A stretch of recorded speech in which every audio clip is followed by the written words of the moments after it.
clutch.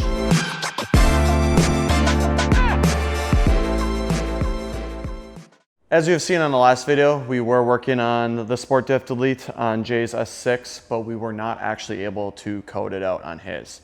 The reason being is there was no basic settings on that car. It must have been deleted in the past when the Sport Diff exploded and someone deleted it out, is my guess. Now, there was no point of going back and recreating it on my car. I was just hoping to show it on video on that car, but you can delete it the way that I've done, as long as there is no standing errors on the car to start with. You can probably go in the back end and do it some other way or with like Otis or whatever, but I was just doing the easy way with VCDS. I just don't want any errors in my car. And I already have them coded out on my car, so I'm just gonna leave it like that. Now in this video, we are going to be working on the car itself. I'm gonna be removing everything. To remove the transmission, we have to modify some of the OEM parts, because the automatic transmission has like coolant lines and everything, but the manual does not. The coolant lines, I ordered another OEM one because I don't want to modify this one, just in case this for some odd reason does not work out, then I can just go back to stock. Basically what you have to do is you have to cap the line because there's no coolant lines that are in the manual transmission itself. So you just have to cap it. It's a return line, so it works out perfectly. And then I'm gonna trace it all the way up to where it's a feed line for the transmission. I'm gonna just cap it off there. After I have the transmission all in, I'm gonna start diving into basically putting the clutch pedals in, all the shifter linkage, and get that basically everything for the interior all done. We might have to run one wire for the clutch position sensor to a fuse slot in the rear. I don't know which way I'm gonna route that yet, if I'm just gonna put it underneath the car to the rear, or I don't really wanna fish it through the car because that's just a pain and I have to remove everything. We'll basically get to that once I actually get to that point. Now we are going to remove the transmission. After that, we're going to have to remove the shift linkage, and that will come out basically after the transmission is removed.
Clutch pedals are now in. We had to make some small modifications to the trim piece. There is a provision in the trim piece itself, kind of like a little notch. If you grind out for that little notches, the trim, like the, basically like the kick panel trim and all the airbags and everything bolts right back up. We had to do a little slot in the grommet that goes through the clutch pedal hole, but the hole is there. So the grommet on the US cars is basically just caps it off. So we just cut a hole in it and it allows you to slide the clutch position sensor through. We now have the DSG out of the car. Our clutch finally came in. So now we are going to be installing the hydro bearing. We need to remove the slave, the fork, the shift fork, and the throw bearing that's already in here because this does not use it. It's all built into this single unit right here. I'm going to take off all of the JXB stuff to get the transmission in and at least get the shifter and everything mounted up. We need to install the clutch, so we have to assemble the clutch, get it all torqued to spec, put the clutch in here, put the cross tube back in, and then the transmission is going to be ready to go in. The automatic shifter is still inside of the car. I need to remove that as well, so we will get into that after I finish assembling and getting the manual transmission itself all ready and set up to go.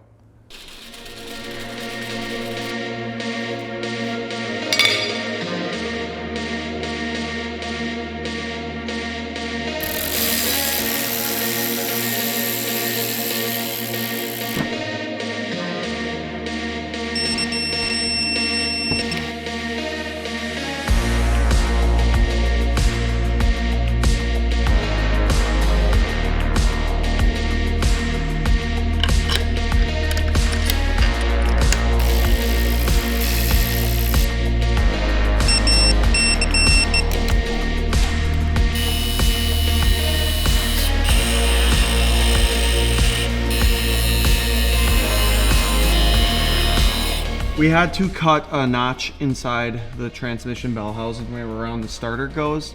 The main reason you have to do that is because the 4.0 has a notch right here.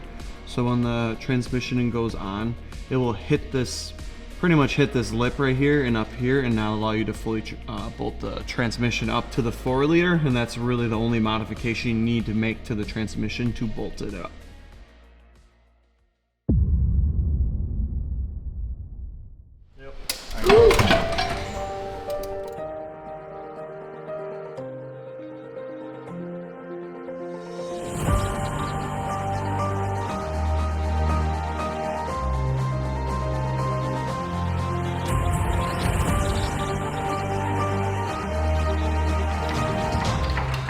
Jack. If your Uncle Jack helped you off an elephant, would you help your Uncle Jack off an elephant?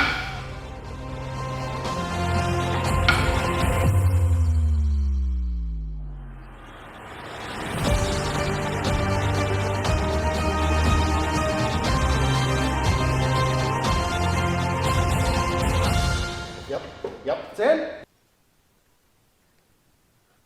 It's in. Yep, I just pushed up right here.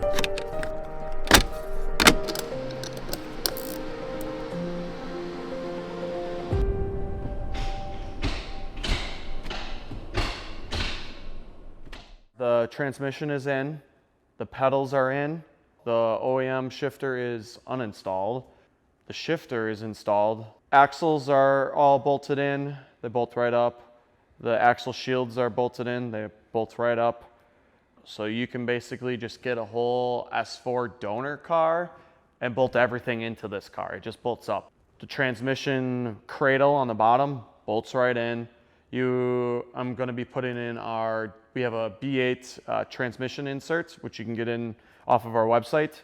We're going to be using that because it is different than the C7 one, but it literally bolts right in. For modifications, there is a crossover tube for the automatic transmission. It is actually this tube. What we did is we just cut it here and then capped it because this obviously goes out into the automatic transmission. As far as the coolant loop, we removed the automatic cooler that is in the driver's bumper pocket, and then I capped it off at the radiator. Obviously the manual transmission doesn't have the cooler, so we removed the entire loop, so we're not having like a dead spot where coolant is just going to be sitting somewhere. I had to dent my passenger downpipe. I do not know if the OEM big cartridge catted downpipes will fit. It looks like they should, but I'm not going to say they will. So there's a difference between, like with the width of the manual transmission, that the downpipe will make contact. But if you dent it, everything else bolts up. Even the hangers, they bolt right up, which is wild to me. As far as wiring, we will in the next video be doing the clutch position sensor because you need that to start the car. We are trying to source a drive shaft. So if you know someone that can modify an OEM drive shaft, just leave it in the comments. A lot of places I talk to will not do it because of the yokes on the front and the rear. And then obviously being two-piece, they don't have a thing for the carrier to bolt to. I do have a lead that we're going to try it with, but if it doesn't work, we're still going to have to figure that out. I know a lot of people have mentioned to me to go with a single piece. The problem with the single pieces is because of the distance, you have to increase the diameter.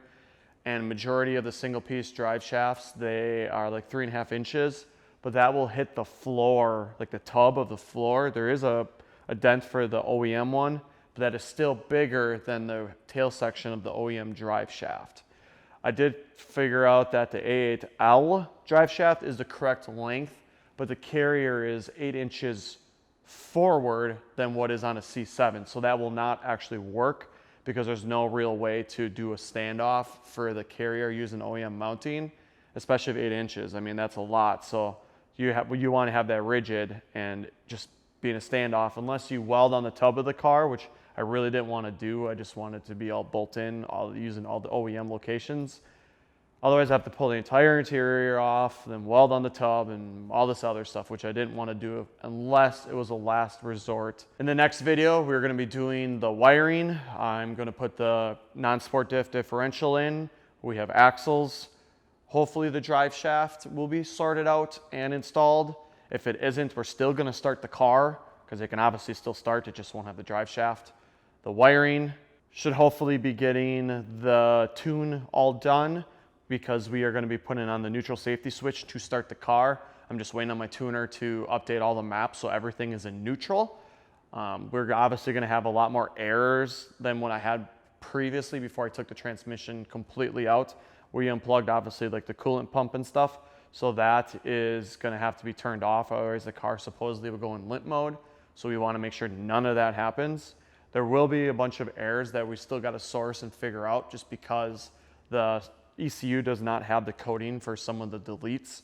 Like the ABS module is pinging a couple errors, which we have the coding if it was a manual car, but because it's not communicating with the ECU itself, we have not figured that out in terms of how to delete those errors. Mainly for now, because I haven't started the car yet, it was a TPMS sensor error and it was a parking brake error, but I need to run a wire from the clutch position sensor to the parking brake itself, to the module in the rear. So hopefully that is what's gonna clear out that error. I'm not sure about the TPMS yet. There is some errors for the sport diff delete. In the ABS module itself, the VCDS isn't particularly saying if it is in relation to that. So I'm gonna try to get the sport diff coding for the bytes for sport diff first and see if that just eliminates that. But we have to get the car together before that can happen. Thanks for following along on the swap so far. It has been a massive learning curve. It is going way better than I thought it would, especially since everything pretty much goes together like Legos. If you like this video in this series, make sure to like, comment, subscribe, leave your thoughts, and we'll see you next time.